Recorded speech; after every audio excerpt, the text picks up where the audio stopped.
to follow the rules around you. Yeah. So in defensive driving, when looking at that, it's important to, if there's a car in front of you, that you're investigating always. A lot of people will say, "Oh, he took this turn right here, and that's why he got in the car accident, and that's why everything happened, and that's what the insurance looks at, or whatever." But really, it might be a little wiser to look at what was he doing beforehand. He was a second behind the person, and he didn't have time to, if the person just rapidly stopped, to stop himself, and that's how the accident happened.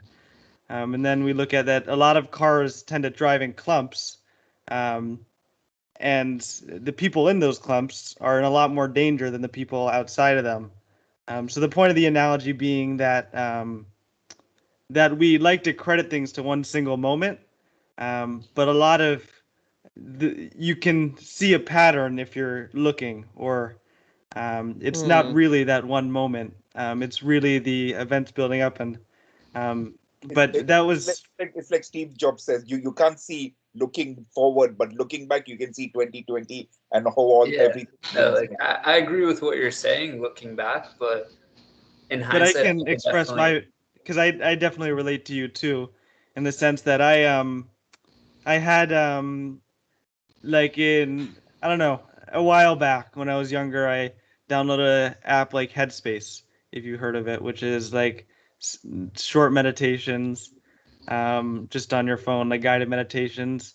And then as I did Headspace, like years later, I was more interested, or well, I saw the benefit originally there.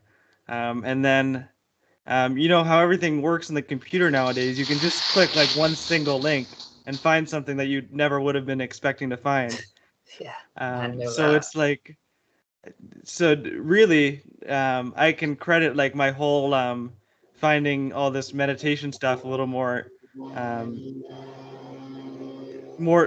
not intensely, but a little more deeply, maybe. Even that word's not very satisfactory, but like one click on like a random Twitch live stream where I found someone that interests me, and then I ended up going down a rabbit hole over a few years, just progressively.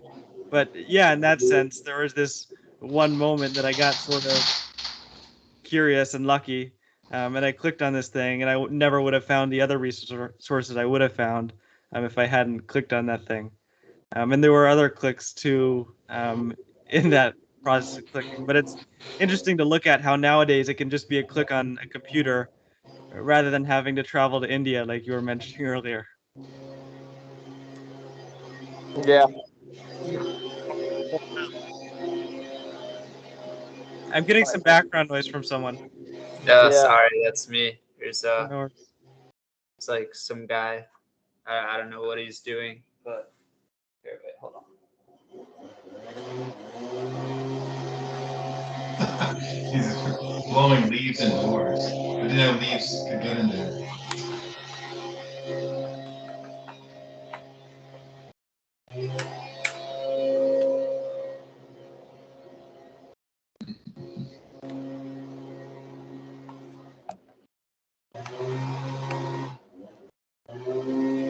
That's quite aggressive. It's not like you're blowing leaves right into your room. All right, is that better? Yeah, that's better. Thank you. Yeah. That is better. Yeah. Yeah. And How do you feel done? I live in like an apartment complex, and it's literally right outside my window right there. So Right. Parker, do you feel done? Yeah, I feel done. Cool. Who's next? I'll go. I've got to go in just a second, but I can share anyway before I head out. So I've told a couple of you, I've told you, Dan, at least, that I was involved in Aikido for a number of years, about 15 to 17 years, and one of my best friends in that art introduced me to the Wat in Greensboro and Dhammarato to begin with, and so that's how my meditation practice began in earnest, and all the retreats that followed, and then more or less personal practice as it went on. So guess that was, I mean, I really hadn't known too much about it in a formal practice manner up until that point, as far as there being instructions involved, beyond just a bit of like, you know, Zen I encountered here and there. But once I had been given more, you know, direct instruction in Vipassana, and then I really enjoyed how that went, how that felt, and then I just kept sort of climbing around in that tradition. So yeah, I guess that's the shorthand version of it. And then speaking of clicking on unexpected YouTube links, that's how I rediscovered Dhammarato just a few months ago. And have been re-entering the practice in a bit more serious manner, other than, you know, 10 minutes here on a Monday and then 15 minutes on a Wednesday. It's been much more disciplined and dedicated.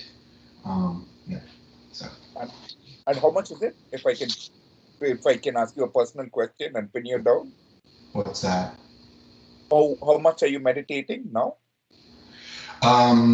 Between I don't know, usually 40 minutes on one period and maybe 30 minutes on another. So yeah, somewhere in there, somewhere between, and I guess I'm between an hour to an hour and a half per day, and 2 different times. Yeah. Yeah. So Ron, when Rick came and joined, and by the way, Ron, I just muted you there because we were still getting, when Rick came and joined these calls for the first time, it was fascinating for me because I had this whole journey of speaking with Dhammarato, and I think it was the same for Parker, that we've been on this whole journey, and Rick had known Dhammarato sort of 10 years prior to either of us, and it's just amazing how it goes. Yeah. So absolutely. thanks to Dhammarato for being around for so long. Indeed, it was what a pleasant surprise to see his face just a few months from when I saw the first video, and said, "Oh, this guy is still around. Let's go reach out." And here I am, you know, today. But I guess we all have the internet to thank in one way or another. Yeah. Yeah. Yeah. But unfortunately, guys, I have to sign off. I have a work thing to do. But Okay, I'll Rick. catch you guys soon. Okay. Great. Great seeing you, All Rick. right. Yeah, it was nice meeting you. Bye, Bye. Rick. Bye-bye. Ryan, you want to share how you got started in all this? So my story, as usual, is going to be the weirdest of everybody's. We'll see. So what I was thinking was that I wanted to get into meditation, and anytime I've done meditation, immediately I get into bliss, and I get into that peace and the calm. And once I think this is amazing, I have to do this every day. Once I feel I have to do this every day and that pressure is there, I don't do it. So I've had ins and outs with the meditation until I got into transcendental meditation, and then I got meditation a bit more deeper. I was more regular with it. And so I've been off and on regular with the meditation. So how much progress can you make when you're irregular with it? And then finally, then I thought about enlightenment and moving towards this thing, but I didn't really know, okay, how do you do this? And I did this thing. Then I got into Daniel Ingram and mastering the core teachings of, and I thought, wow, this is a roadmap. Yeah, no, I thought the same thing. I literally have the book in my living room. Yeah, and then I read The Mind Illuminated. Then I started reading that, and then I started to get into that practice. Then I thought, okay, then I got into Tranquil Wisdom Insight Meditation.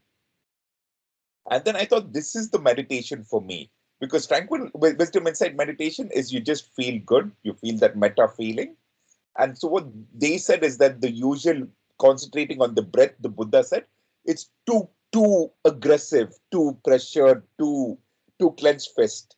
Because at that time, the way you deal with the hindrances is you just push them away and you get back to the breath. It's very forceful. With this one, you have any hindrances that come and you just relax into them. And then you go back and you smile through the meditation. So it's a feel-good meditation. It's smiling and you make journey through the progress much faster. So then I thought, wow, this is even better. It's much faster, much quicker. I love this form of meditation. And then I got shitted. I said, no, man, listen, I don't want to lose my ego now. I love my ego. I love my driving and my searching and my this thing and my desires and all that. I love, let me do the losing ego and nonsense in my 60s. But then this part inside you that is actually you, there's no control, no. It's just pulling me back into this process and the practice. And then I started speaking to Dan, speaking to you guys. And then once I'm meeting you guys, I'm in the mindset of this thing. So I'm just thinking, yeah, there's no choice really. You just get pulled into it, no? And it's not Yeah. me in control like we all know. No, It's you just don't find the path finds you. yeah, yeah. So then I'm like, man, just give up. This is what's happening. Yes, yeah. Wonderful. One note that I would like to make is about the many interpretations of the Buddha's teaching and how we are subject to many mistranslations, and some might show up with a flavor of forcing. I struggle to imagine that the Buddha himself would ever have recommended any kind of forcing. So we end up with teachers and teachings making statements about the Buddha's teaching. I think it's more often that they're making statements against another interpretation of the Buddha's teaching. So that's what I think, yeah. You think Right. this is how it's interpreted later. Yeah. And the Buddha's really way was tranquilizing the mind. So that's what they say about relaxing. I mean, the Buddha's way was Vipassana. Well, the most comfortable way that I would say it is there are 16 steps in the Anapanasati dance. Is that the progress of insight? No. Okay. No, that's the No, Eightfold Path. I'm not sure that's quite the progress of insight either. I think we might have 3 different menus in play here, but Anapanasati was the actual method, the actual meditation method that the Buddha taught. And there are 16 steps, though, as Dhammarato teaches it, what we have to be careful of there with our westernized minds is that we don't think of that as a sequence. Rather, they're to be thought of like the steps of a dance that can come in any order. We're rather more freestyling. Tranquilizing the mind is one of those steps, although immediately we're into the problems of translation in that tranquilizing might not quite be the best word for the job. And there's all kinds of little traps like this, all kinds of little semantic puzzles to unravel. Gladdening the mind is Dhammarato's favorite step of Anapanasati. And so that fits right in with the tranquil wisdom insight meditation. And what I found most of all in Dhammarato's presentation of the Dhamma is that it's all represented. There's a time for relaxing. There's a time for gladdening. There's a time for tightening up. Now, I don't mean like tensely. I mean like tightening up as in like tightening up your ship. We were speaking about the Buddha's teaching on right effort, either last week or the week before, right? Sometimes the string needs to be tuned a little tighter. Sometimes it needs to be loosened off. And so in teachings like that, we see a clear demonstration of how the Buddha actually had it all represented. And of course, there were 84,000 teachings that eventually went down on paper. It's a heck of a lot of teachings to a heck of a lot of different people. And folks will find ways to criticize the Buddha if they want among those 84,000. Folks will find places in those 84,000 that can seem to be contradictory. But actually what's happening is a little to the left, a little to the right, one teaching for one dude, another teaching for another dude, all in the direction of dukkha nirodha, the cessation of dissatisfaction. That's what we're interested in.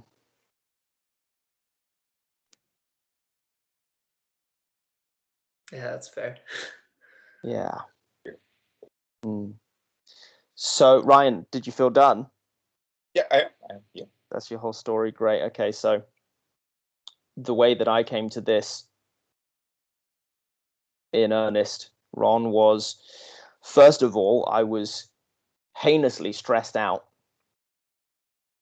I had been living both the benefits and the challenges of a self-employed lifestyle throughout my 20s. And I was actually in a lot of physical pain. That was the most prominent complaint that I had. What I would find out in time was that there was mental pain behind that physical pain. So I went to see a chiropractor first and foremost, and she said, there's nothing wrong with your spine. It's what you're doing with it that's the problem. She said, now you can come back and see me every fortnight. I can put you right, and then you can go put yourself wrong, and we'll go on like that for the rest of your life. Or, she said, you can go and see an Alexander technique teacher, and they'll teach you how to stop putting yourself wrong. So that's what I did. I went and saw an Alexander technique teacher and fell down that rabbit hole. After about 20 weeks of lessons and a week and a half long summer workshop, one of the things that changed for me immediately was I experienced a diminished tendency to procrastinate. One of the things that I had been procrastinating on was listening to talks by Alan Watts. I had heard some of Alan Watts, and I had the impression that it would be good for me to listen to more, but I had been procrastinating. And so when I stopped procrastinating, that was the first thing I did. I swallowed Alan Watts whole for about 6 months, listened to every talk I could get my hands on. Then I moved on to Ram Dass and then some other speakers as well. And I started to hear more and more from all of these speakers that at some point, some direct guidance from a teacher is a good idea. And I felt ripe for that experience. And so I got on Reddit, started digging around, and I found Dhammarato. Called him up with great skepticism. We spoke for 3 hours. I called him right back the next day, and we spoke for another 2 or so. And we would then speak very regularly for around a year as I developed my practice, and then less and less as the practice continued to develop. And the kind of latter part of that story is that at some point there was a crisis in my family. Someone very close to me attempted suicide. And so I stayed with this person and basically threw the Dhamma at them. Kept speaking with them daily for a period afterward, and happily they rediscovered the joy in life. And so Dhammarato said, well, you better start teaching some other folks now.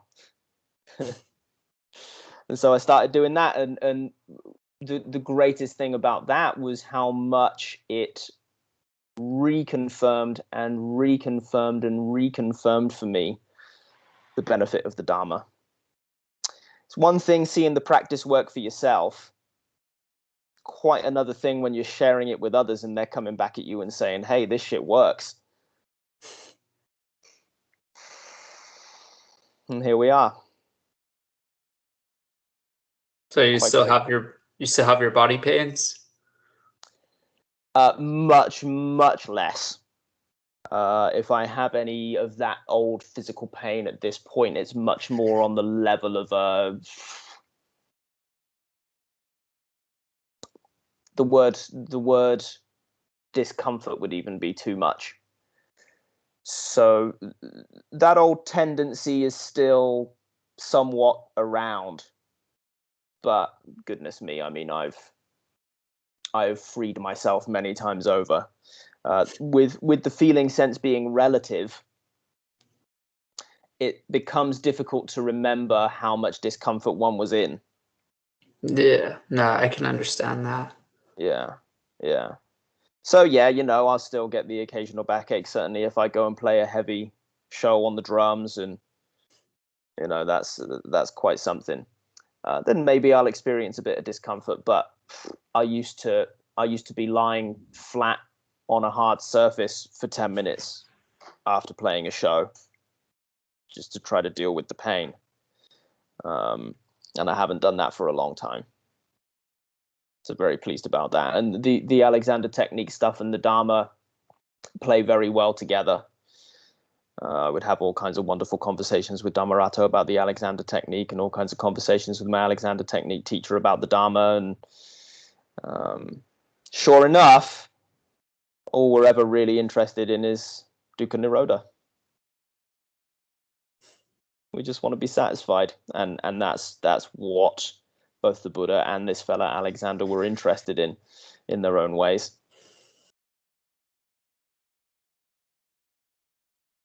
So I've had quite a good few years, I would say. Feel very fortunate to have come into contact with these wonderful teachers, wonderful friends. How about you, Ron? What's your story? Oh, not really similar to any of the other stories that I've heard so far. For me, it was honestly psychedelics. Mm-hmm. Right, we've spoken a little about this, haven't we? Yeah. So at first, I just, I was having these insane, intense experiences with LSD. It kind of opened up my perspective for what was possible. I was experiencing the world in ways I'd never thought possible before. But the thing is, I could always sense this kind of like this ceiling. There was something, there was more there to be experienced than what I was currently getting at. And then I had this experience after that kind of reaffirmed that belief. I actually went to this this LSD retreat with my mom, actually. Oh wow. Don't hear that often. Yeah. No, because it was run by my mom's sister. She's a psychiatrist, and she dabbles in that type of stuff. Cool. So Ryan too is a psychiatrist. Oh wow, that's cool. Yeah. But yeah, no, so I thought that I was having the craziest experiences on this stuff, and then I sat down, and my aunt's husband did the process too. And after we lay down, we let the trip take its course. After we set up a campfire, and I heard my aunt and uncle talking, and my aunt was like, "Oh, so which type of experience did you have this time? Did you have more of a visual one or an auditory one?" And he was like, "Oh no, I had a traveling one." I was like, "Wait a second, what do you mean by that?" Mm-hmm. And at that point, they kind of hinted into me that it's not really about the dosage, it's about what you're willing to receive from it. After that, shortly after that, I moved out. I started my first year in college, and me and my roommate, we kind of went on an LSD bender, so to speak. But I'd like to think that it was very beneficial, because at the end of the day, I feel like a lot of people, they tend to have bad experiences because they do it for the wrong reason. They treat it like a drug. They just try to escape reality. And I was using it to try to dive deeper into my own psyche, to hit that ceiling that I could always sense. And then, one of the times I reached that ceiling and I shattered it. And I had my first out of body experience, for lack of better words. And that experience just gave me undeniable proof that there was something greater than myself, than the simple experience of this body. It kind of gave me like a glimpse into nirvana. And that was what kind of inspired me to learn more about meditation and this and that, because suddenly I knew there was more there than I was currently aware of. And my journey started with Frank Yang. I know I've told you about him before. You know how you said you were listening to all this Alan Watts over a course of 6 months. I was the same way with Frank Yang. Great. Yeah. And then, that got me into Daniel Ingram as well. I started reading books by Shinzen Young, and I have two by Adyashanti that I still haven't read yet. And it's just all that combined with my practice, because once I really started getting into it, I had this like moment of clarity where it just felt as if it was something that was always supposed to happen. Because I would have these insights and these memories from my childhood that kind of pointed back to that, and I just couldn't tell then. Couldn't tell what? That's what it was pointing to. I would have like memories from when I was a little kid, or back in high school when I was just like, why don't I have the answers? What's wrong? And looking back, I see exactly why it happened as it happened and how it led me to where I am today. And once I started getting deeper into it, I just want nothing more except to see clearly. I feel like it's just a matter of returning to what it is that you always were. Indeed, the irreducible truth. Yeah, exactly. And I already have a nihilistic perspective on life. I don't think there's any meaning, any purpose, anything. I know at the end of the day, you're just born, you live, and then you die. And I'm already past the point of no return. I can never go back to trying to be and live as I was before. So there's only one direction for me to go with this. Right.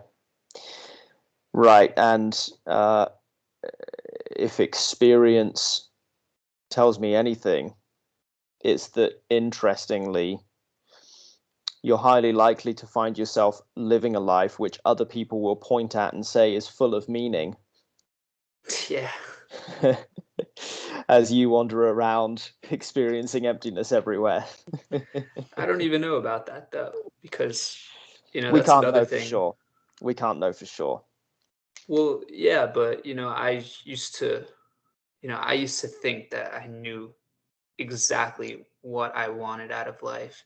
I used to love the idea of getting married, having a family, starting a business, taking advantage of the capitalist society that we live in. And now I don't even know if I want all that. I don't know if I even want a life that in the eyes of someone normal would be considered fulfilling, because at the end of the day it wouldn't be, regardless. It wouldn't make a difference.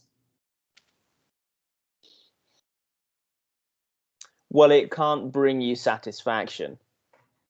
And one of the qualities of that point of no return that you're speaking about is that you see, as our friend Dhammarato likes to express it, "Oh, boundless joy to find at last, there is no happiness in the world."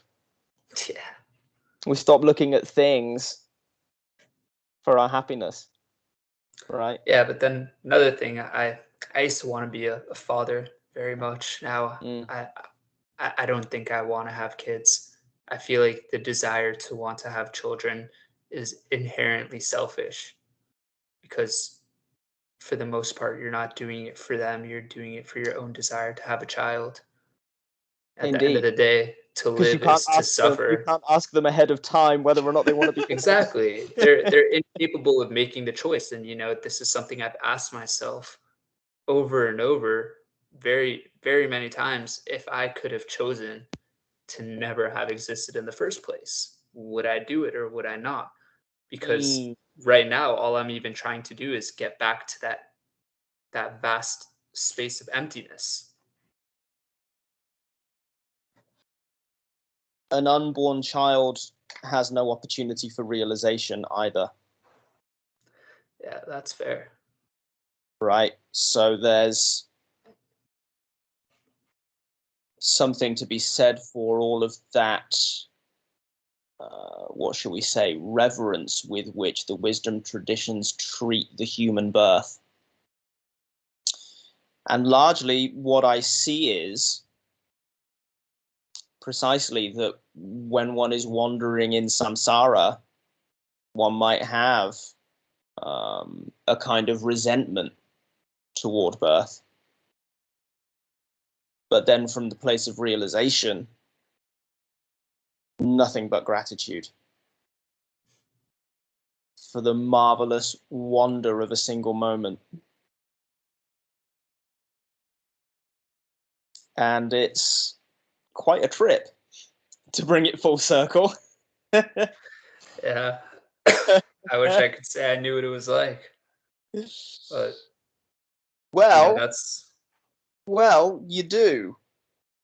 well, I do, but I don't. I feel like I definitely do have the intellectual understanding, and I definitely have had defining experiences that have given me great joy, gratitude, appreciation simply for being in the present moment.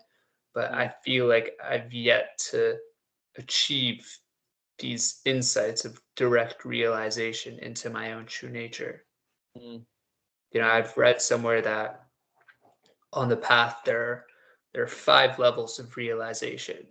The first is association with the ego, which is just what every normal person is.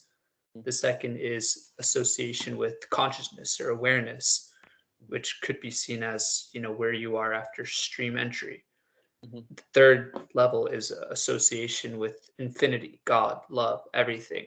The fourth level is association with nothing, death, stuff like that, emptiness. And then the fifth level is true nature or Buddhahood, where all the previous steps merge together and transcend themselves. And it's just this. Yeah. And this is good enough as it is. No. I'm just on a Skype call. Am I interrupting? No, it's okay. I was just gonna say that I'm playing building earnings calls. So what time is it? Oh shit. Right now? Yeah. Oh shit. Yeah, I might have to hop in that. Week out. So like after the last earnings are similar, and like I just think revenue is gonna match or exceed expectations. So I think they'll bounce from here. Okay. Sorry about that, guys. No problem. No problem. That's my roommate. A knock at the door right at the punchline. Yeah. Which was, not sure whether you heard, that in the end it's just this, and this is good enough as it is. Yeah, that's true. That's it. That's the whole show. And yes, there is the apparent moving through stages. And so people publish these wonderful maps that bring us right back to where we started, right here, right now. The difference being, now it's finally good enough. Yeah. There's just Parker's enjoying these jokes. Parker's having a good laugh. Yes. Yeah, love it.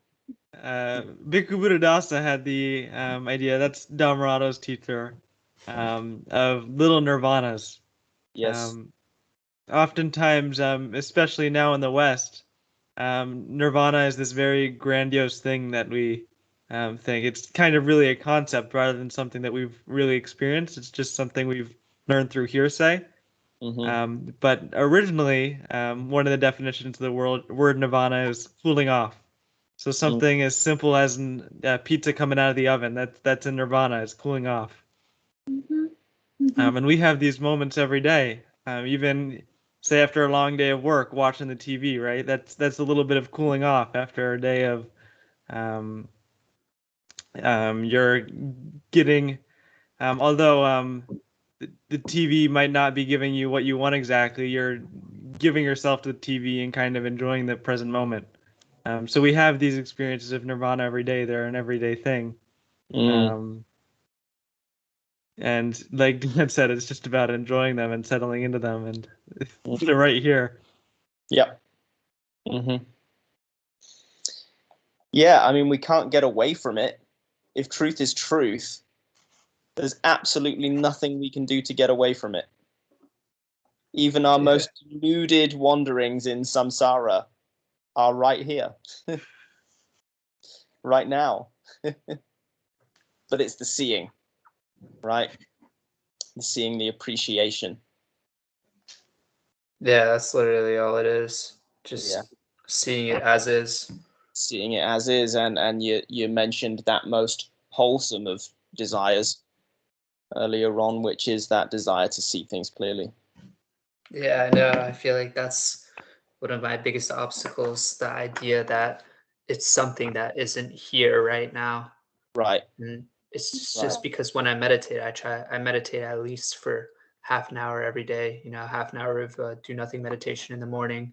I let my desires, thoughts, emotions, everything just arise and pass as it is. I stop associating with them. The only thing I try to actively look for are impermanence and no self. And when I do my meditation practices, I realize like I'm there. This isn't me meditating. Meditation is just consciousness expressing itself.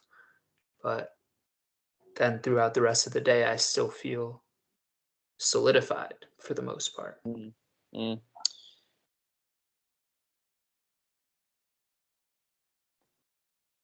There are two different roads that I'd enjoy going down here.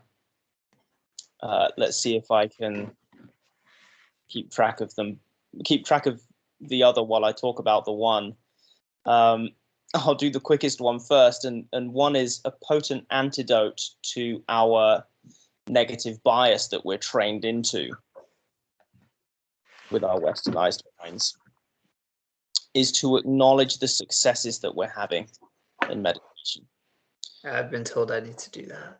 Oh, yeah? Yeah, by my roommate. Oh, okay. Well, good advice. And it sounds like it would be something, to some, it sounds like it would be something altogether too deliberate. Certainly if the instruction is to do nothing, until we appreciate that actually we're likely in negative bias already. Right. Now, we don't want to kind of take that at face value and say, I'm in negative bias, so I need to do something else to, but it's just acknowledging the successes that we're having in meditation is something that we're not predisposed to do. We're more predisposed due to our conditioning, our upbringing, to spot our short side. Yeah. So when you sit with the intention to see, and you see, that's a success, right? Yeah. And that has the power of making the sit pleasant, enjoyable. So what do you know? Now we want to sit more. And so that definitely has been happening lately. I've seen my ability to be able to sit is definitely coming much more naturally. Right. And I definitely want to start meditating in the afternoons too, and incorporating Vipassana meditation into my routine as well, because I feel like at the end of the day, they're just two sides of the same coin. The Vipassana meditation kind of deconstructs the solidity within the body mind, makes it easier to see clearly while doing do nothing meditation. Well, it's all an investigation in the end, right? And so you'll try whatever methods you want to try, and if they bring you what you're seeking, which is dukkha nirodha, then you'll know to continue. You'll know that that's the right direction. Now, the other road that I wanted to go down was the road of skill development, which Dhammarato is really keen on. So we talk about skill development, meaning as you sit and you look and you investigate, you're developing the skills of looking and investigating. As you develop skills, they become easier to deploy.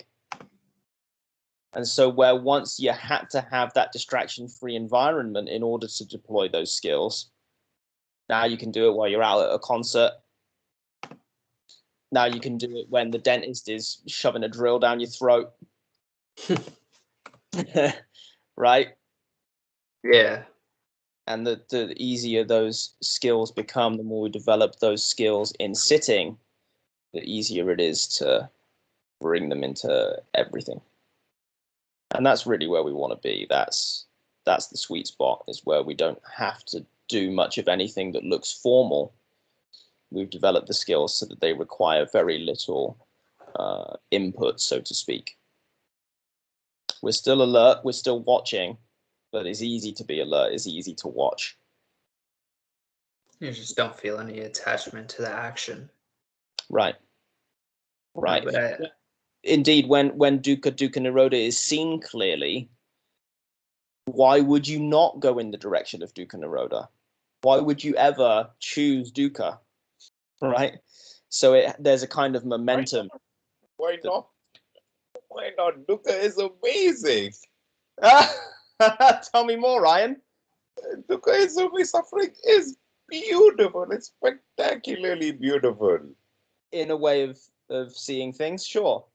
No. I mean, you did your drumming. How much suffering did you get to do the drumming? How many man-hours did you put in? Anything I've gotten good at gym, I put the man-hours into it. I got good at game, I put the man-hours into it. I felt the pain. Everything, my work, I put the pain and I put the man-hours in. Sure. So suffering is beautiful. See, the good things that happen to me, I can feel good. I can feel like a fucking champion now. Look at me now. I'm pumping my mood up. I'll show you how I pump my mood up. Look at my mood now. Here it goes. Bam! I'm flying. Yes. Okay, there I can get that, and and I'm really flying because it's infectious. Okay, Yes. I can feel good at any time. Yes. Okay, now feeling good. See, all the things that in life that feel good, they feel crap afterwards. Like the food. Oh, well, okay. So now we're talking about things. Okay, now we're talking about the world. When we talk about dukkha nirodha, we're talking about the supramundane Dhamma, beyond the world. But then, at which point does it stop becoming beyond the world? Because I've got suffering, and suffering really guides me to what to sort out in my life, what to address in my life. Oh, indeed. Indeed. And the Buddha included, first of all, in the Four Noble Truths, the truth of dukkha. So yes, in a sense, we can say that we owe dukkha a great debt. Thank you, dukkha, for bringing us to the second, third, and fourth Noble Truths. Yeah, but I'm on the other hand, in which that suffering, this thing is I'm anti-Buddha in a lot of ways. Okay. Because at the end of the day, I feel the Buddha was right. Okay, but at this point in time, like I was speaking to Mohammed, I need to have two opposing views in my mind. I need to question everything.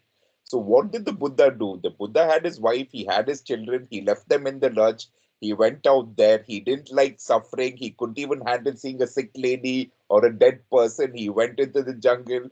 Then he couldn't deal with that. Went to one teacher, said, okay, man, what can I do? I'm still suffering. Went to teacher after teacher. Then he said, man, I don't even like this life. I don't even like lifetimes. I just want out. So he just put the work in to get out of everything. Okay. And here we are enjoying every magical moment, saying, no, I want to keep, and I feel sad. For example, me putting the work in, and if I reach whatever, the progress of inside the goals, I'm cheating all those other lives from happening. Those are the beautiful past lives, future lives that I could be happening. No, suddenly, if I'm out of the cycle of birth and rebirth, there's so much joy that's happening, so much enjoyment. That life that I leave after I leave the cycle of birth and death. Right now, I'm in the cycle of birth and death for an instant. But after that, there's bliss, there's magic, there's joy. But that's for eternity. Let me have this little time on this earth. Hey. And this is me who's been flogged. I've been flogged. I put in a cage with, oh my God, this is when you step in. Yes. Got really Hey, Debbie. Hi guys, nice to see you. Hi Parker. Hi Ryan. And who's this? This is Ron. Hi Ron. This is my wife Debbie. Nice to meet you. I just pop in occasionally and disrupt the call. No, I'm just kidding. Yeah, you were saying something very interesting, Ryan. Go on. No, but I love the suffering. I mean, suffering is amazing. It's just that suffering gives me desire. Suffering makes me move, and this thing, and I feel that even the desire is good. Maybe I can have the desire that comes from an open fist, but the desire really gives me like I want to eat clean. I want to meditate. There's desire, and the Buddha had desire. The Buddha wanted to run away from everything, do the meditation, move from topic to topic.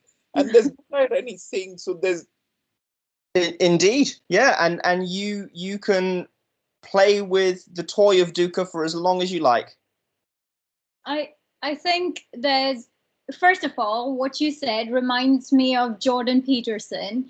He sometimes says that it can be effective to put your suffering before you, right? Where you're scared of your suffering and you're using that as a fuel to do better, right? I feel like that's what you're doing, kind of. But there may be some confusion around the words pain and suffering. Always. Yeah, I was about to ask So the same thing. Right, pain is something inevitable. It's like a consequence of an action. But suffering, we It's can optional. Yeah, it's optional. It's often created by us. So suffering would be when a patient has a diagnosis of, say, XYZ, and then because they have had that diagnosis, now they are creating suffering on top of it. You know, a patient who has had diagnosis of a terminal illness, instead of enjoying his or her last few moments on the earth, are going to be depressed because they have that diagnosis, or they may feel that they're going to be a burden on their family, which is kind of fabrication, which is unnecessary, which is created on top. I think that's what the Buddha was talking about. Which is why I'm so keen on that alternate translation of the word dukkha, dissatisfaction. Yeah. Or let's say even like something not as extreme. Let's say you stub your toe on your bed frame, you know? Yeah. So basically what happens to you is you get an experience in the form of a sensation and a story. Now, the suffering comes when you don't realize the differentiation between the two of these, and you associate the story that the mind makes with the sensation that's simply there. Or we could go far enough to say when you cling to the pain, like you gave the example of stubbing your toe, right? If somebody interprets that as, oh my God, I'm having a terrible day because I stubbed my toe, that's like going beyond what is immediate. You're dragging it on to the future. You're kind of clinging to the pain. Yeah, you attach yourself to your interpretations of what the sensation is. Yes. I think that's what the Buddha was talking about. Yes, Ryan, you were going to say something. Yeah, so in case I stub my toe, I have a voice that enters my head and it says 5 seconds. Mm-hmm. So that's it. I only have to take it for 5 seconds. It's gone in 5 seconds. Yeah, brilliant. And so I feel about pain. Yeah, pain is mandatory. Suffering is optional. But the suffering, we are humans and we love suffering. We love drama. We create it. We seek it in our lives.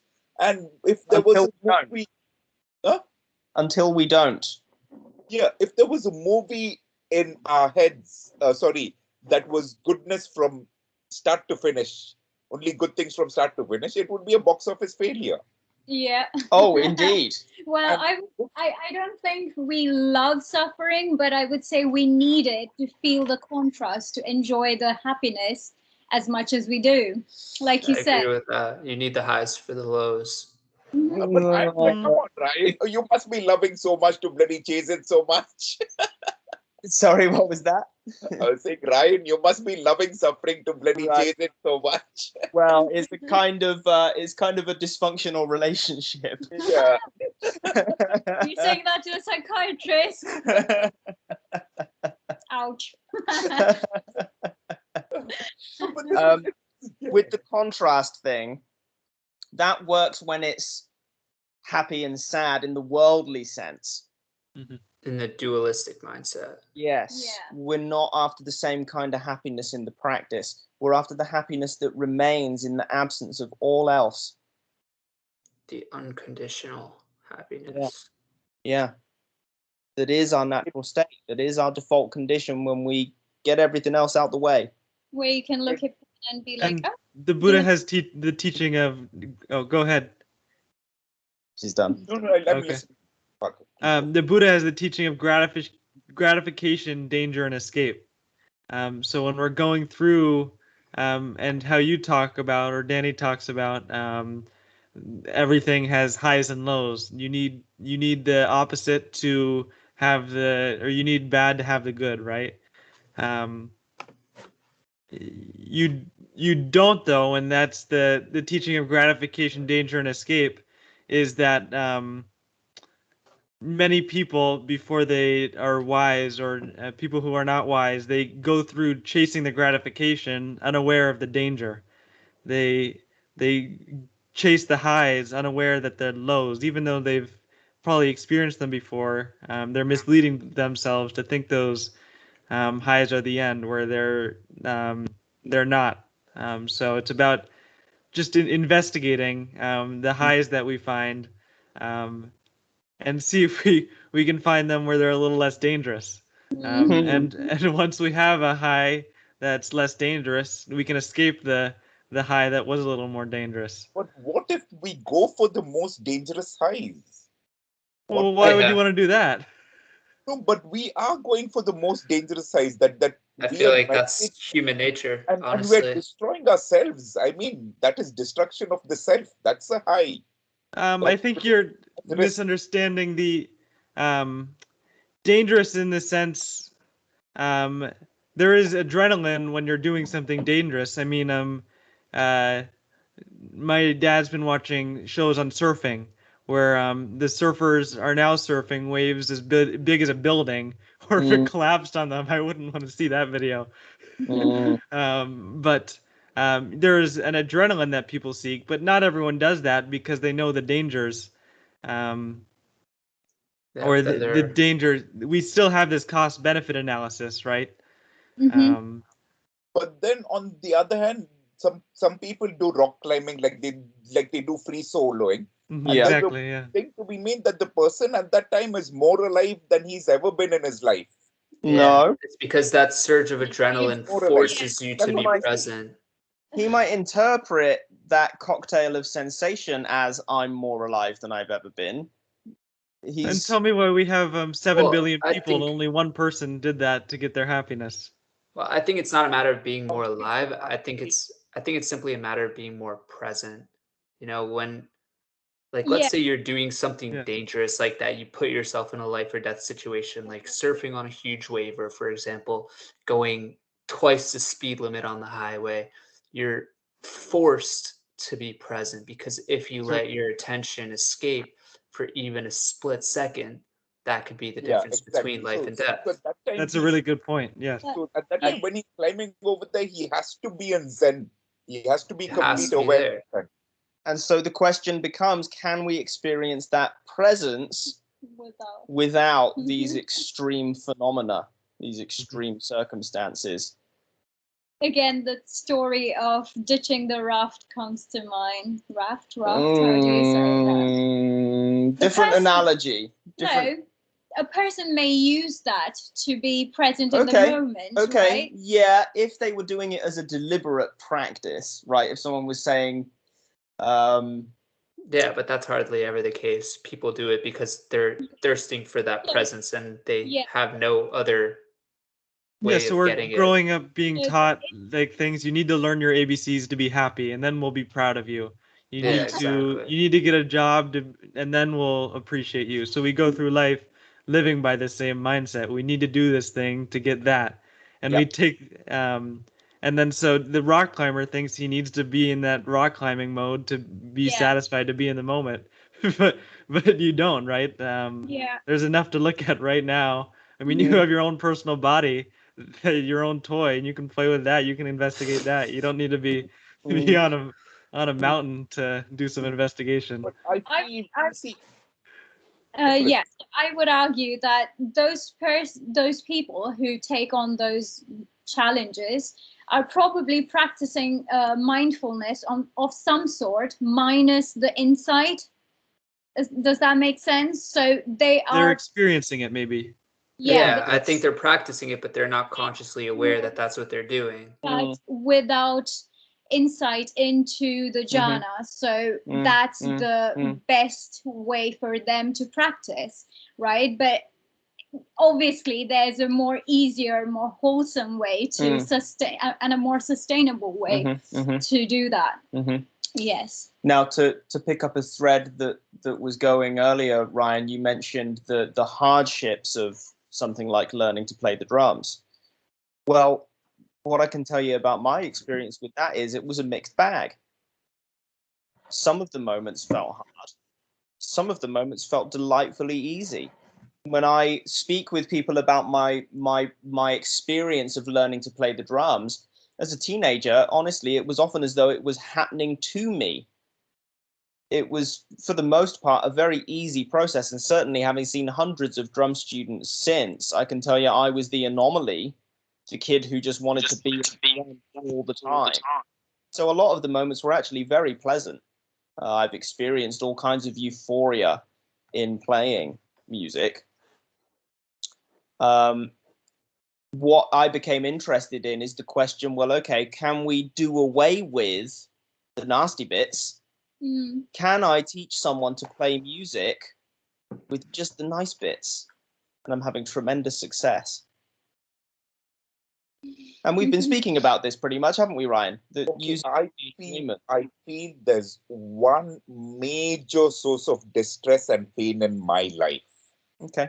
Which is not being able to do the things I want to most do. Are you sure that you want to do them, or could it be that you want to do them? No, but these things are important, like getting a family. Says who? Says the selfish There's gene. no blueprint for what it means to be human. That's something I've come to understand. All these things that you might want to do are just ideas that were put in your head that you believe you need in order to have a fulfilling life. When at the end of the day, I believe as if fulfillment within itself is nothing more than an illusion. But the thing is, Ron, you've signed out. Yeah, that's fair. I haven't signed out. Okay. So Where's the paper that you're signing? Okay, so let me ask you this. I know this is kind of a dark turn, but what if you die tomorrow? What if I die right now? I die beautifully happy. All right, so don't want anything. So you don't need a family to be happy. No, but then I'll be in my life, and when this Ryan, who's living in the afterlife, in these afterlife worlds, in conceptual realities. Oh, well. But that's based off the belief that there is an afterlife and afterworld. You know, if I'm sharing my own personal belief, I think from a subjective physical standpoint, I personally, I don't believe in the soul. I think once you die, that's it. Your brain stops fabricating reality, and there is no more Ron or Ryan or Parker or Dan Goldfield anymore. So I have a completely different view on that. Okay, and I'm also holding two things. I'm holding the thing that, Ron, that you're absolutely right. Come on, man, what is this? We come and we leave. There's nothing. What is this? I'm going to go and into different past lives and future lives and all that. Come on, Ryan, you're full of shit. At the other time, I'm like, no, there's a soul. The soul is driving this thing. So I just formulate where I'm come to is the one thing in life that gives me the most pain is not being able to do the things I most want to do, which is like, come on, Ryan, go out, get a girlfriend, get the house. Can I express this in another way? Or maybe give a bigger picture to how I experienced it in my life? In that there were things, certainly, that I did want a lot. And I can look back at them now and still see some gratification in them. Say, there was a dream of being a professional athlete, because that was a dream people around me had, and like say parents and such, and they had the same dream for themselves, and it wasn't quite fulfilled. So it was kind of my dream to um, complete for them in a sense.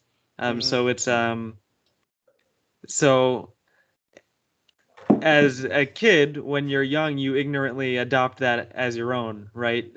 Because oftentimes your actions, when you do something that's not aligned with that dream, um, those around you don't, they are dissatisfied with that, right? They don't like that you were disaligned with that.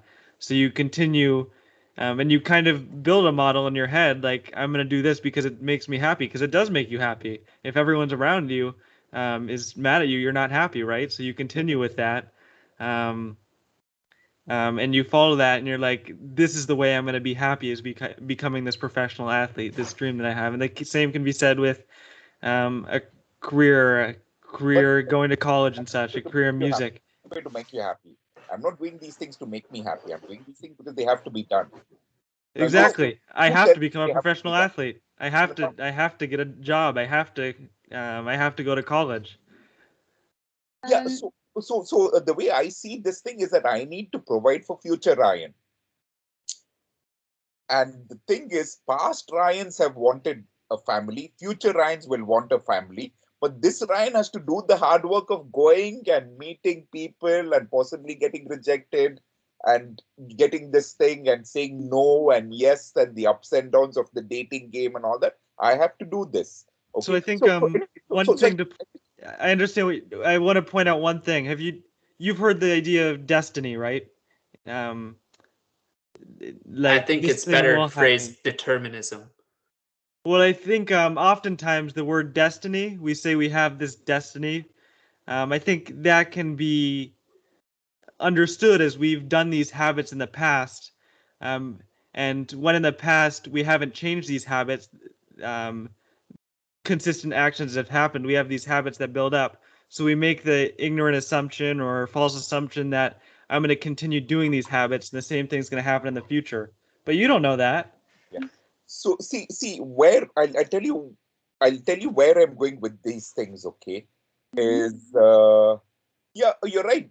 So so that's what I'm thinking is about. That's where I'm going is about destiny. And so anyway, so I'll just move quickly. I'll just say it one sentence at a time to make it easier on you guys. So I've had these things, the things I was most upset about with myself or frustrated with, that gives me most pain is, why can't you do the simplest things?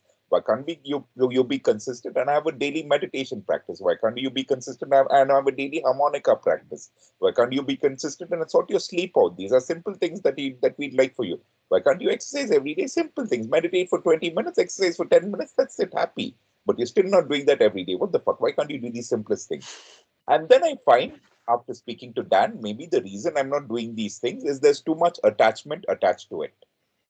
Mhm. There's too much wanting in this thing. And also in terms of relationships and women, what's the worst thing in terms of to get a woman? What's the one absolute thing you should not need? Is being needy, okay? And then wanting something and filling this hole, okay? So then I'm thinking, okay, fine. Let's say maybe I should really let go of these things and remove the charge. And this is the thing. Then I finally get to Wu Wei, which is just completely let go. And then when I completely let go, things just happen. I'm reading the right books, I'm doing the right work. And then just things just automatically flow. And when and then I realized, Ryan, so then I was on a WhatsApp group of people doing personal development. And I told them about discipline. They were talking about discipline. And I said, there's no such thing as discipline, because how many things have you guys used discipline for to get? And how has it worked out for you? Okay, discipline doesn't really work. So the things that we've gotten good at, we don't need the discipline for. And so that's what you're trying to do, Dan, with your patient. You're saying that the students who need the discipline actually won't be taking the drums into the future, while the others feel that there's this thing taking over me. So the things that I've done well in my life, I've just taken over and I've just had to flow into it. So then I thought, Ryan, see, so with all these things, if I'm speaking to a girl, what am I supposed to do to really get along with her? Is I need to put Ryan on the side and let my divinity and her divinity connect. Something And like that. And then be in the present moment. That's it. What do I do with life and these things that I want to do? Again, put Ryan and his wants and needs on the side. Let the divinity inside me just get through. So with all these things, I'm realizing across the board, the thing is about self-transcendence is that, Ryan, shut the fuck up, sit on the side. Everything will happen on its own.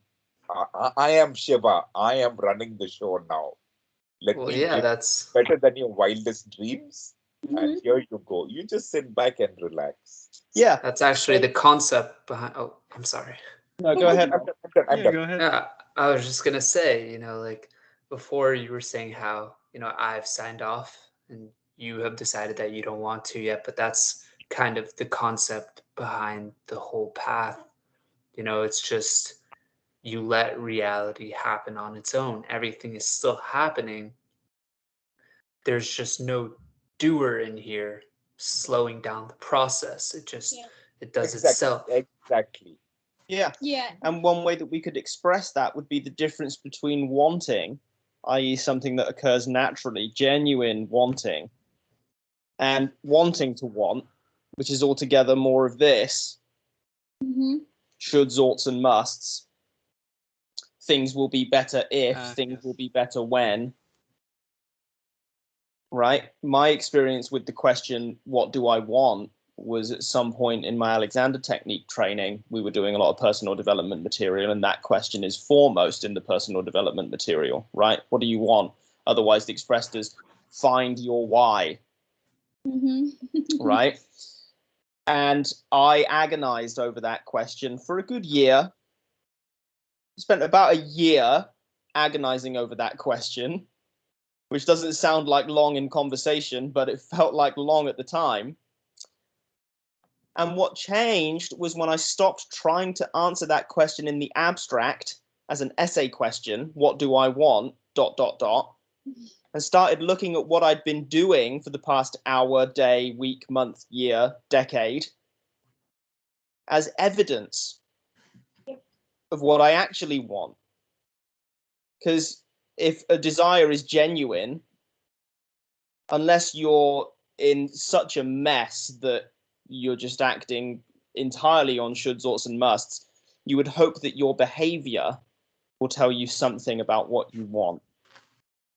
And that's precisely what happened. And so what I realized was that I hadn't been counting understanding myself, seeing things clearly, studying the Dhamma, sharing time with Dharma friends, listening to talks, reading books. I hadn't been counting that as a valid want, because I thought a want had to look like a career, a family, all the things that I had been told that I should want, all of the things that I deemed acceptable to want, all of the things I wanted to want. The Dharma wasn't one of them. That wasn't on the list. No one had ever spoken to me about the Dharma in my youth. So then, Dan, the problem is that what I want is I want drama. I want that big fat burger. Okay. I would love a big fat burger right now. This thing.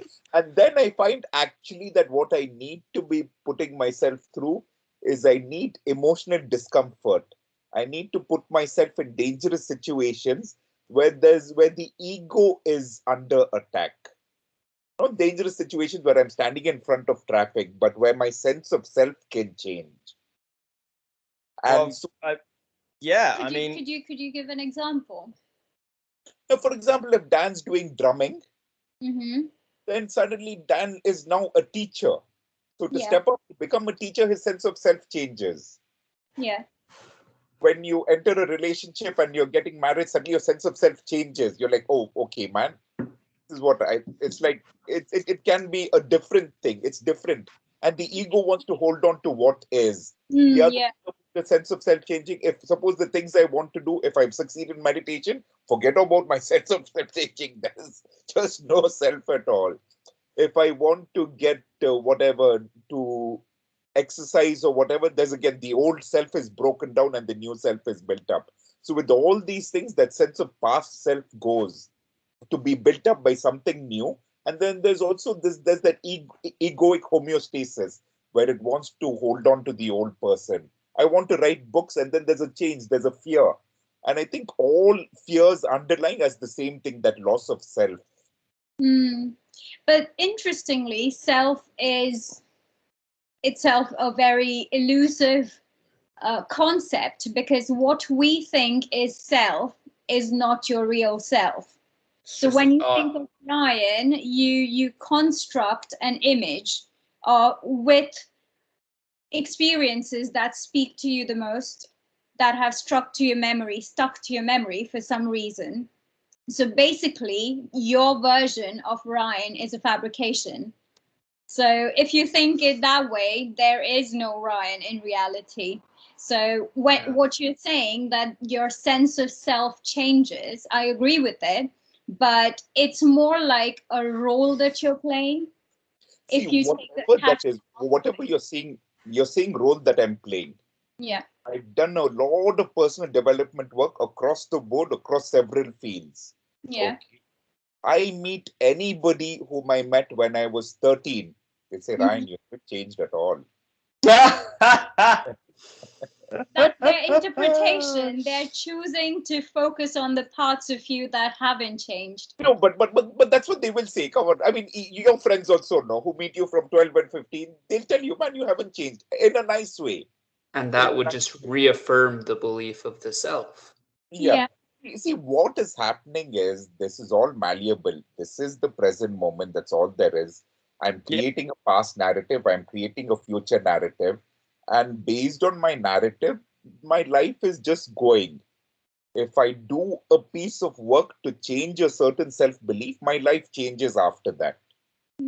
So maybe all it is just that I just have to keep changing these beliefs and these stories about myself. Nah, you have to ditch them altogether. Yeah, you have to transcend them. Belief is another mental construct, and we're better off without it. Belief is basically doubt. What is happening is, no matter what it is, there are some stories that I'm telling myself about myself. Yeah. Which is like, Ryan, you're not consistent. Okay, or Ryan, you're like this or whatever. So those stories, who's to say that they're true or not true? They're definitely not true. I can change them. But at the end of the day, it's what. So maybe the point I'm really trying to say is that I'm really working with you guys, which is I'm just trying to surrender and just let go and let Shiva come through me. But tonight I find Shiva moving my hands and doing a piece of belief work for me. So I have a question for you, Ryan. So when you have a thought of yourself coming up in your head, do you think that you are that thought, that you are the voice that's speaking? See, on an intellectual level, I don't think so. Okay, see, I feel that this is all false. Okay, and I probably have done a lot more drugs than you have also. So, so this Debatable. is the thing. Debatable. I've done drugs across the board. If you start counting now, guys, we'll catch up with you this time next week. And So that's the thing. So I feel that see, I heard somebody say, find someone who's enlightened and see how many times they use the word I. yeah, I mean, yes and no. It's just such a common word. It's almost there are a lot of impossible things to that don't escape make it sense within if you don't language. use. That's kind of holding yourself to a very unreasonable standard. You can't function without using the word I. But I get what you're trying to say. I found it funny and that thing. So if you're asking me, I can tell you answers on two levels, which is the answer that you're looking for, which is, yep, this is me, and this is Ryan. Ryan is talking to you. Ryan is speaking to you. Ryan has this backstory. Ryan has his future story. He's got these beams, and this is all Ryan is. Okay. Then after that, there's the next level, which is there is no Ryan. There is no self. This is just an imagination. There's not even a Ryan. The craving is the Ryan. That's all Ryan is the craving and the searching and this thing. And so where I am right now is just let go, surrender, leave the clenched fist and be in the open fist and see what happens and just give up to Shiva, giving you. Okay. So where is then all of this?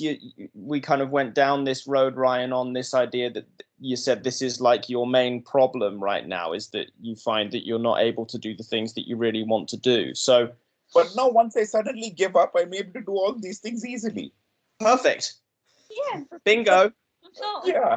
That's the thing. And so that's what I told those personal development guys. We need to move beyond discipline. Yeah. Yeah. Discipline is like bullying yourself. Yeah. Yeah. But where the belief systems change, see, for example, if I was sexually abused in childhood, or let's say somebody was sexually abused when they were a child, they'll put on weight. And for them, no matter what they try, they can't lose the weight because the weight keeps them safe. But it's only when they access that belief and the story that suddenly they're able to lose weight and they wonder, this is what happened. We can look at, just because you brought up discipline a few times, just to examine that word a little more. I don't believe in it. No, I don't. I understand how it came to be. And same with like the word laziness. I would say that the word discipline is someone who is unaware of how, say, someone who studies all the time does their studying or what's driving them. And they call that discipline, just in the way that they don't see themselves doing that. They don't understand why, and they call that lazy. So it's kind of like a vague word where they see someone doing something and they say, I need to do that thing. They don't know how. So the way is to yell at yourself or say, I should do that. I should be disciplined. So yeah, the problem arises when you try to replicate it without understanding how to do it correctly, without loving the process. Yeah. And I think that they might not be able to do it simply because they have such neediness towards it also, that wanting it so. Yeah. I mean, this is also new. I think I enjoy remembering that these ideas really haven't been around for that long. For the longest time, the only real motivation was an empty stomach. Or that one was in danger or was gonna either freeze or burn to death. Right? Those are real motivations, and you certainly don't need discipline for that. Right? So all of this is like first world problems, really. Yes. You know? And while we were talking about wanting, I remember when I heard about the problems with wanting, I was like, how am I going to be able to do anything? What's going to motivate me? Like, am I going to drift endlessly if I ditch wanting altogether? Many practitioners, right? Yeah. But what I realized is the more efficient way to motivate myself would be to make a choice.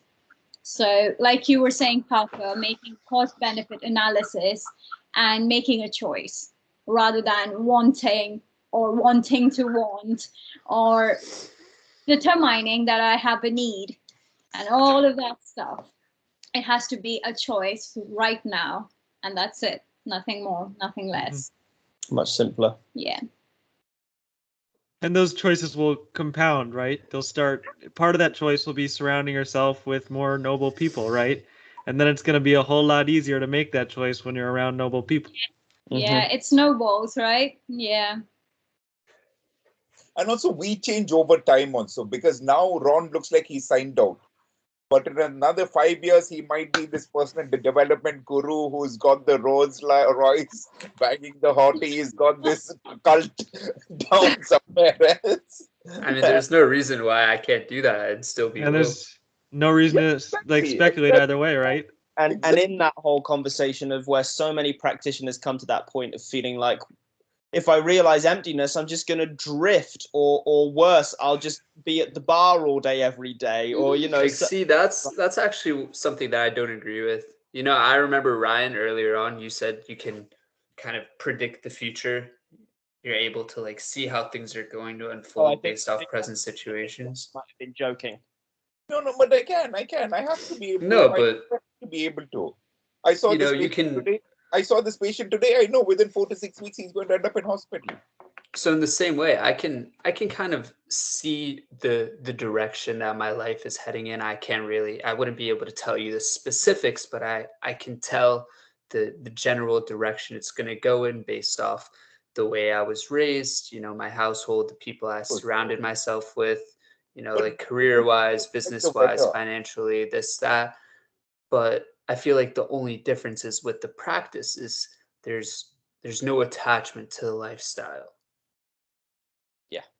I still think my life is going to unfold in more or less a similar outcome, regardless of my perspective of it. The only thing I can really do with this practice is get more out of the same experiences that are bound to happen regardless. But anything can happen along the way also, because this is like the weather. You can predict what happens tomorrow, but once you go a few days down the line, 2 weeks, 3 weeks down the line, there's too much chaos theory over it. So even with this thing, I can predict what happens now. I can predict what happens over the next few days and weeks. I can't predict what happens down the line in years. Sure. I just can't. No, me neither. That's what I was saying. I can't predict the specifics, but I'm able to see the general direction based off. I would never have been predicted that I've not had a drink in years. I've not smoked any weed in years. And so it's just. And these predictions, have you ever handled a gun? Yet? Are you asking me? So one of the rules, there are like 4 rules when you're handling a gun, like when you're at a gun range, for example. One of the most important is, well, there are 2 that I'll mention, that you want to make sure at all times you're acting like the gun is loaded, right? So you're not pointing it around at other people because you could forget to unload the gun at one point, right? And the other one would be not to point the gun anywhere you would shoot it. And I think this is good analogy for wisdom, that you can look at your life and see where the gun's pointing, kind of like understand that, hey, if I don't see much gratification in going out of my way to get this job, I'm probably not going to go and get this job, right? You can see where the gun is pointed. But it's also important to make sure to look at the gun and make sure that it's the same gun, because you talk about wanting a family and all these things that they'll happen. I think sometimes we conflate the current gun with the old gun, the old habits that are starting to change. In my heart of hearts, I know I'm never going to get a family. Okay, because right now there is too much wanting and neediness attached to it. So what I need to do, I need to do a piece of work to cut down on the neediness and the wanting. I know I can let go to Shiva, but Shiva can only do so much. Once I get my neediness and wanting, Shiva is going to tell me, see, bro, you got to sort out the neediness and the wanting, and just let me sort it out. But you're coming in too much.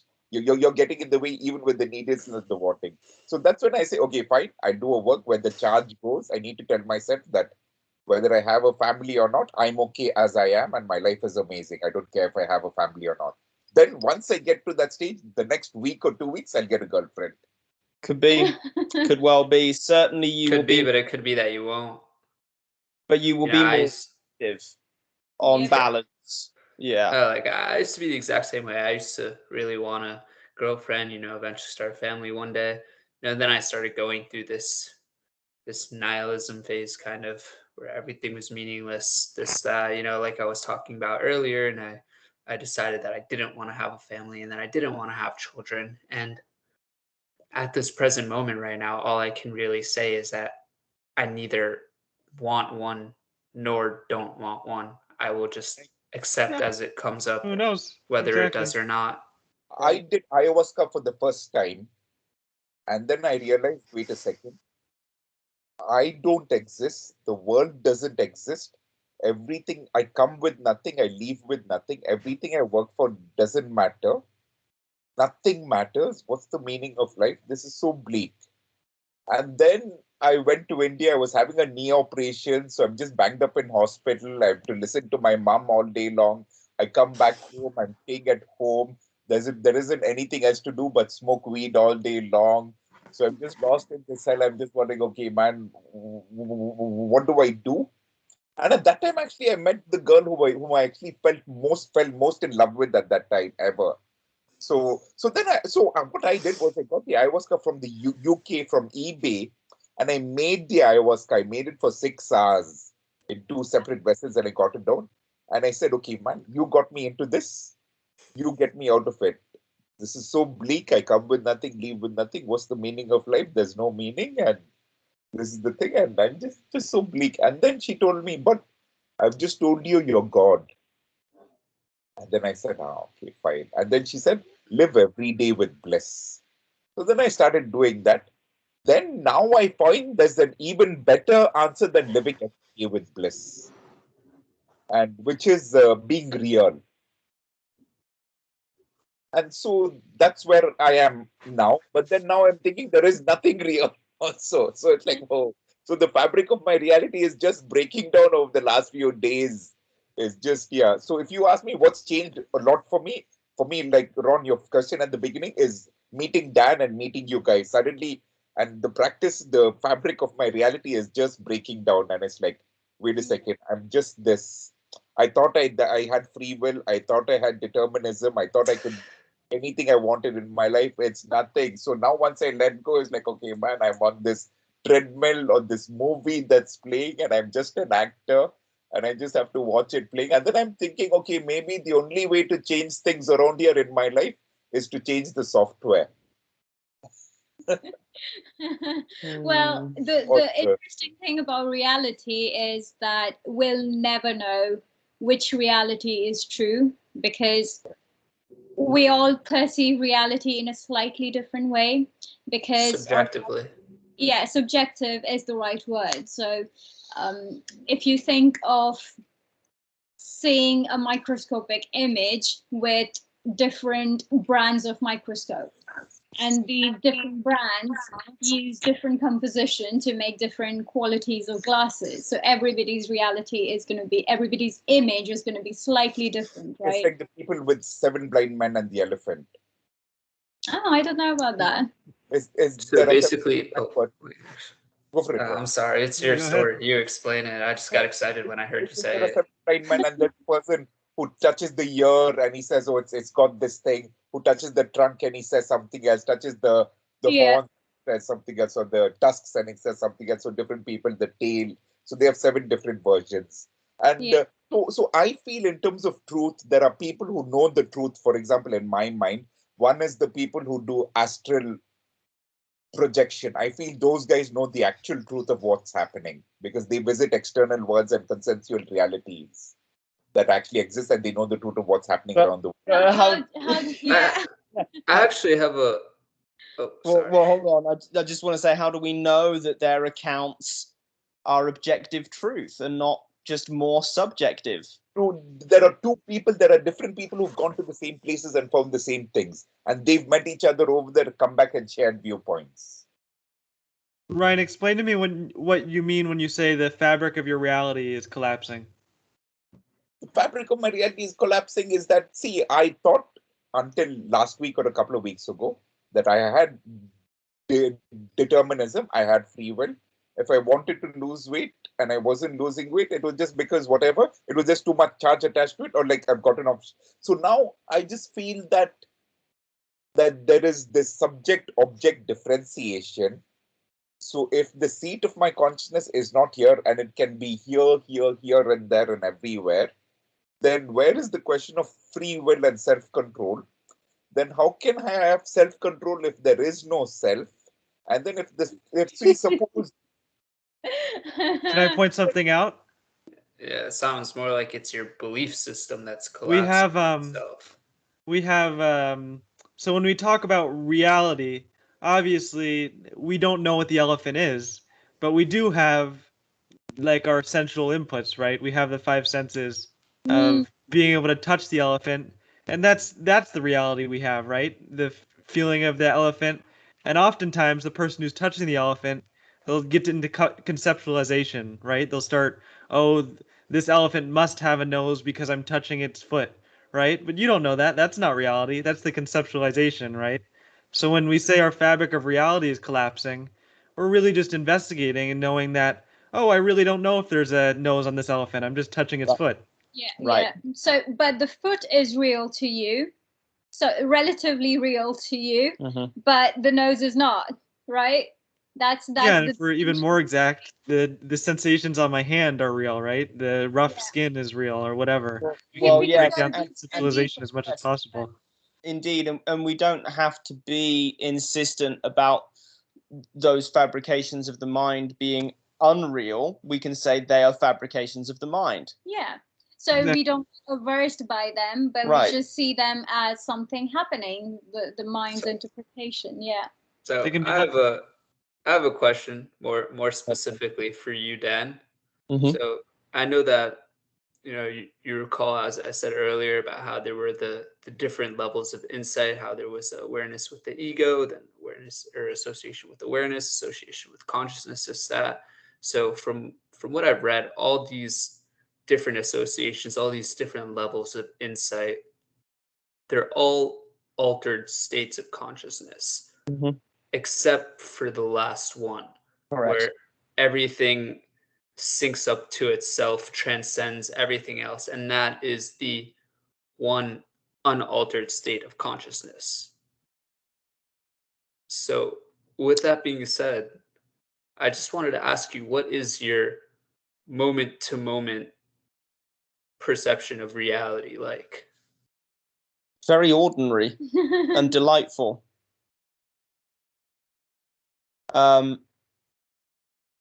Dan's might come and go. They come and go. I see them kind of like the weather. It's a good analogy. I have a wife, as you can see. I have a job. It's all very ordinary and marvelous at the same time. You just had a beer today. Yeah. So, yeah. Yeah. I can probably tell you better because I am not in his level, but I live with him, so I can see how we interpret the same events kind of differently. Dan is more like seeing things as they are and not creating anything more, not projecting anything onto it. If there's a crisis, it's crisis. He doesn't impose any subjective color onto it. He doesn't necessarily, he would react, but he doesn't what would I say, elaborate on that and put meaning like this happened, there's a crisis, I fucked this up, why did I fuck this up, what was wrong with me? Yeah. And All right, Or- so Oh shit, I fucked it up, oh damn it, oh, like none of that. all right, so on top of that, I have another question for you, Dad. Mhm. Is there a center point for your experience? There's no center? Completely No, dissolved? indeed, if a center were to arise, it would be seen as something that arises and passes away. To take something as a center is just that, is to take it as a center. So that anything that could be called self, if you can point at it, It's not it. yeah, right? Anything. So I'm assuming you've reached the ninth jhana, stuff like that. Oh well, I mean, I haven't Or read about jhanas very much at all. I like Dhammarato's presentation of jhana, which is that the first is all that's necessary until it's not, until you just don't really care about it much anymore. Around the time that Dhammarato was encouraging me to teach, he said something along the lines of, "Welcome to the club. Now we won't talk about the club anymore." Because there's the more it's thought about, spoken about, I can certainly tell you that I was able to report a diminishing concern for where I was on the path or my degree of insight or attainment or anything like that. As my relationship with Dhammarato went on, I just stopped caring. And that turns out to be a qualification in a sense. Yeah. We just, I always find matter. those maps to be triggering a kind of wanting in me. Like, you know, I tend to become very goal oriented. Okay, I'm introducing new potentially confusing words. That's okay. Just not at all. No, it's because in a previous video call we explored about goals and goal orientation and everything. Yeah. Anyway, those kind of maps can trigger wanting and attachment to the path, but it's definitely, again, I like to think that those paths were drawn up by a person who was talking from their own experience and had probably studied others' experience, but there cannot be one single or two paths. Everybody can have different paths, and thanks to today's kind of lifestyle, it's very difficult to maintain one particular way or definition of enlightenment, you know. Yeah, that's what I wanted to say, because I feel like, you know, you have all these different teachings and they label the same things in different ways, but at the end of the day, awakening within itself is universal. It's, you know, but awareness. I feel sometimes enlightenment might be different from the end process. Enlightenment to me is just that loss of the self. I think enlightenment is the end point. Yeah, I think we're in. But then there are different things. For example, with the great work in Western esoteric magic, it's about the philosopher's stone at the end. With the Dzogchen, it's Rigpa. And Dzogchen Rigpa is the end of the Buddhist progress of insight. So all these journeys, they have their different end paths and they don't map onto each other that readily either.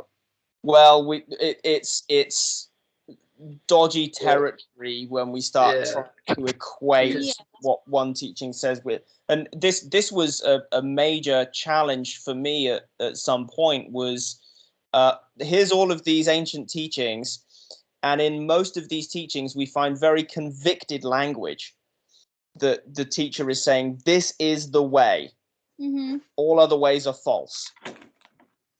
What I realized at some point is that when these teachings were being given, they were probably speaking to people who were sacrificing goats to try to make. I think you were right, honestly, when you said that experience or enlightenment is just the end of the self. But I also think that is within itself the end point. You know, that's why earlier on I asked Dan if there was a center in his experience, because the way I see it, as long as there's still a center point from which you are experiencing, there's still a self. And once that center point has been completely and permanently dissolved, then you're there. So yeah, but you see, but I certainly wouldn't tell anyone that I never have the experience of being behind my eyes. But that's an experience.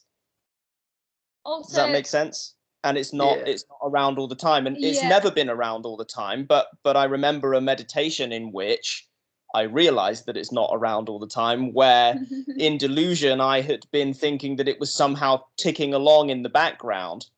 Certain aspects, certain experiences, flavors, sets of sensations, thoughts, feelings that I deemed to be Dan, I assumed were somehow maintained somewhere when my attention was not on them, and during that sit I saw clearly that just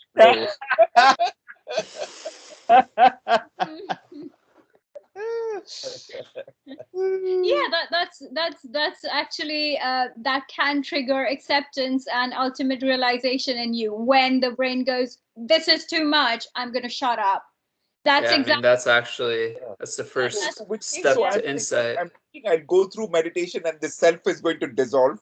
When actually the self dissolves along the way lots of times. I'm keeping it alive with the craving and the jumping and this thing. No, And- the real insight comes when your brain kind of collapses on itself, realizes that it could never possibly know the truth. Sure. For me, it was an experience of how things actually already are.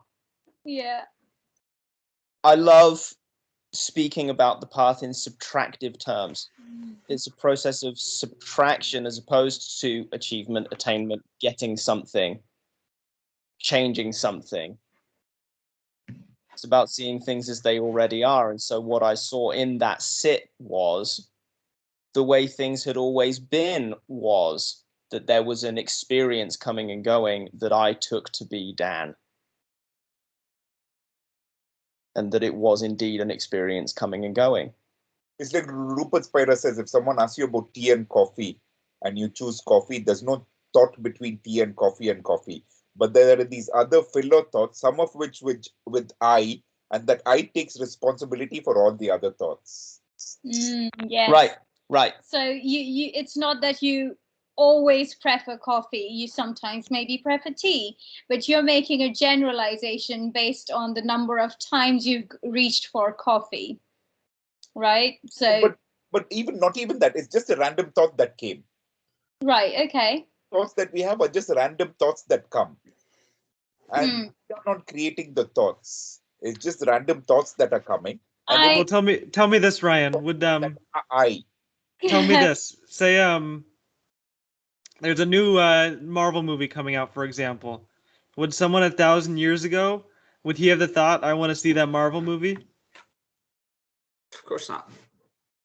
So that is to say that the thoughts that we have are conditioned by what we're experiencing now, right? If coffee didn't exist, you wouldn't want that coffee. So it must be then that is like relying on some kind of past memory, wouldn't you say? Yeah, but there's no me that's generating that coffee thought. There's filler thoughts about me, and I think those me is taking responsibility for the coffee thought also and all the other thoughts. So we deem certain thoughts to be, quote, central. Yeah, that's what I was trying to point out. Yeah. Right. There's just an I thought. So I'm thinking about coffee. I'm not thinking about coffee. I'm thinking about Florida. I'm thinking about Catch 22. I'm thinking about Phantom Comics, whatever. So there are 4 random thoughts that just came thought. Okay. And then, I mean, the other thing that blew my mind in this to and fro question and answer session was the guy's follow-up question was they did this YouTube, he heard about this experiment on YouTube. And it's there on the internet. I think we've all heard about it, is that they had to ask these people to choose one of 2 things randomly and quickly. And then when something flashed on a screen, and they chose it instantly. And when they did the fMRI, they found out they'd made the decision 6 seconds earlier. Yeah, that's I know what you're talking about. Yeah. And so these are all these thoughts that are coming. And so there's these thoughts about your Florida Catch 22 fandom and whatever. And then in between there's that, okay, I'm talking now, or I'm talking too much or whatever. So this is the thing, the I'm talking too much takes responsibility for all the other thoughts about Phantom, Mandrake, or Florida or Catch 22. Because you mentioned fMRI, it triggered my inner nerd. So I'm just going to mention the way I perceive self is process. What you're saying, random thought, is basically automatic process that you don't have to consciously, deliberately process. So it seems like a random thought to you, and it may seem like it's not part of you, but it actually is if we consider there is a you. But on the flip side, the random thoughts and the deliberate thoughts, none of those are you, because they're intertwined with what's happening outside you. I mean, you are awareness. Exactly. Yes. So, but these random thoughts that are coming to me are brilliant and super helpful thoughts, sir. They're not critical, painful thoughts. They're like sort this out, sort this out, this. Yeah. So indeed, it's a mistake to make an enemy of thought. Yeah. Yeah, thoughts can be very useful. I think the best way of speaking about the thinking mind is as a tool. Yes. Yeah, I agree. You can never get rid of thought, right? You can only see them as they are. Yeah. The I tool. think that's it's a tool that if we know how to use the hammer, they can be helpful, right? But if we don't and we're smashing our fingers with it, not so helpful. I like using scalpel for that analogy. And then we give could look a doctor a scalpel. like You go do some surgery, but you give a toddler a scalpel. Uh-oh. Yeah. Well, we all are. No, we are toddlers. We are toddlers given machine guns as an analogy. Like the choice that we have around us, the problems that are around us. I feel like we're 18-year-olds alcohol and drugs and. I feel like we're all really toddlers on the inside. Yeah. At the end of the day, the first experience that your brain has ever had was you as a child. And it doesn't matter how much your body physically ages, it's still the same thing that's always looking out. That kind of basic identity is created early, isn't it? And everything else is a layer on top, right? Exactly. And when you shed those layers, you start to feel more childlike, because I recently read this book, or this is actually the book that I'm reading right now. It's called Contemplating the Nature of Experience by Rupert Spira. And there are a lot of very insightful quotes in that book. One of the things that he said that stuck with me is that time is created by the mind and space is created by the senses. Space is created by the senses. I get that time is created by the mind, for sure. Can you elaborate on how space is created by senses? So, well, I need like a moment to like get my thoughts together. I think I'm in this room, and then my eyes tell me how far it is. My voice tells me. Yeah, well, yeah, exactly. Because your senses, they include vision, smell, touch. You see something in the distance and you perceive that as separate from you and far away from you, and your mind creates that sense of separation and space through the senses. If you feel, oh, sorry. No, go ahead. I was saying it, when you feel the air on your skin instead of another solidified object touching it, you have this sense of separation. And these two together, when the mind fabricates time and the senses separate space, it makes this fabrication of duality in your reality. So that's kind of what solidifies the belief that you are separate from everything else. I get what you're saying, but at what point would you separate sensation from mind? Always. Specifically, sorry? Always. How would you? Well, if you didn't have mind to interpret the sensation as such, how would you know it's a sensation? Well, sensations are always aware of themselves. It's like I said before, an experience is simply a sensation with a story attached to it.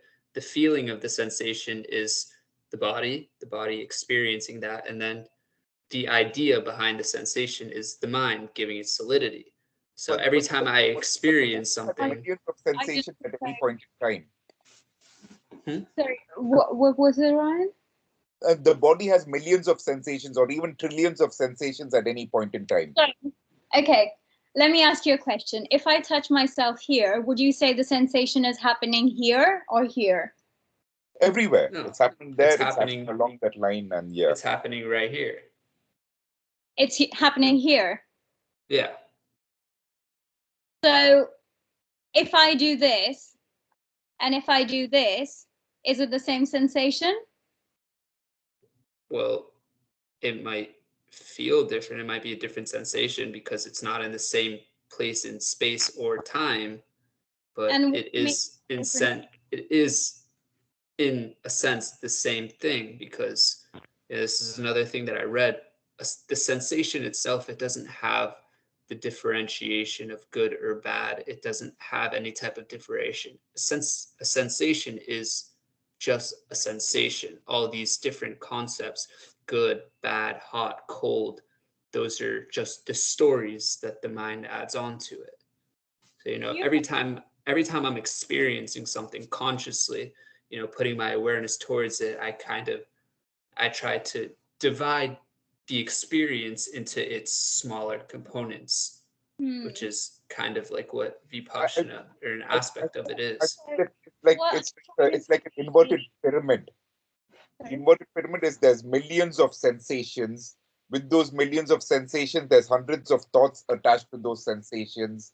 Those hundreds of thoughts are attached to those sensations cause the meaning, and there are fewer meanings attached to it. Then with those fewer meanings and emotions, there are much fewer actions, and then much fewer behaviors, and then they go all the way down. Yes, but what I'm trying to say is sensation basically are just data, right? Just input. But the idea that the sensations are different from the mind is not accurate. So we often think the mind is located in the brain or in the head, but to be honest, the mind is throughout the body. Rather, it's like the existence, right? So a sensation is going to be interpreted as a sensation only when you interpret them. So that's why we have perception. So that's what I was trying to say, that the mind cannot be kind of separated. I agree with what Rupert was saying, that the mind creates time. Oh, Rupert, the author. Yeah, the author. Yeah. That the mind creates time, but sensation creates space. I mean, I get where he's coming from, but I would say it's, again, the mind. But Rupert would agree with that also. Rupert's very much... Yeah. No, I agree with what it is that you're saying, that all the sensations are created in the mind.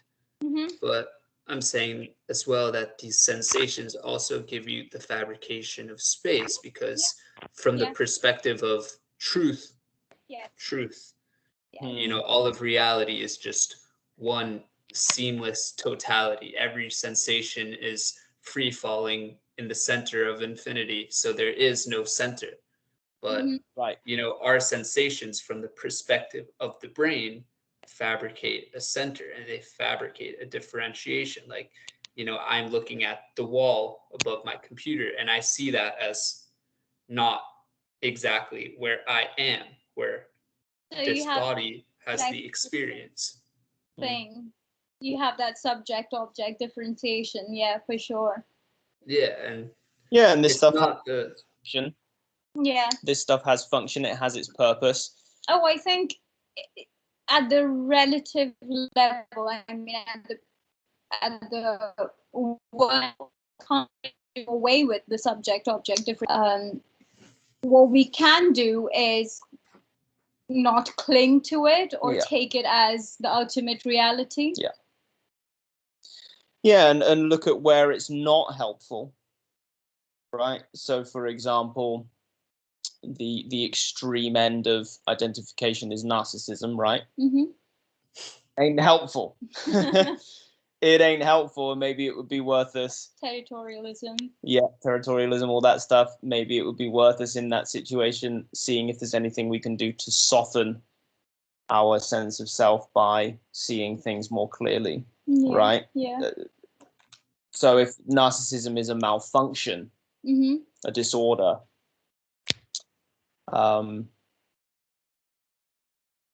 and if we think about identification as on a spectrum, then perhaps all we're actually interested in is seeing precisely that it's a spectrum, that it moves around, right, that is different in each moment. And indeed, seeing that really dissolves the whole thing. It's just seemed to be a joke. Let's move from narcissism in narcissism into the ultimate narcissism, which is I am everything. There is no subject-object differentiation. I've reached enlightenment. I can't get any more. Well, Well, indeed, yes, the spiritual ego, yeah. Well, yes and no, because from what I've read, at least, that there is a trap there, but the trap is avoided by, first of all, realizing no self. Because if you try to have the realization of infinity, that I am everything, without first realizing no self, you are ultimately just projecting your own ego onto everything else. Also, I think the right attitude can help with that.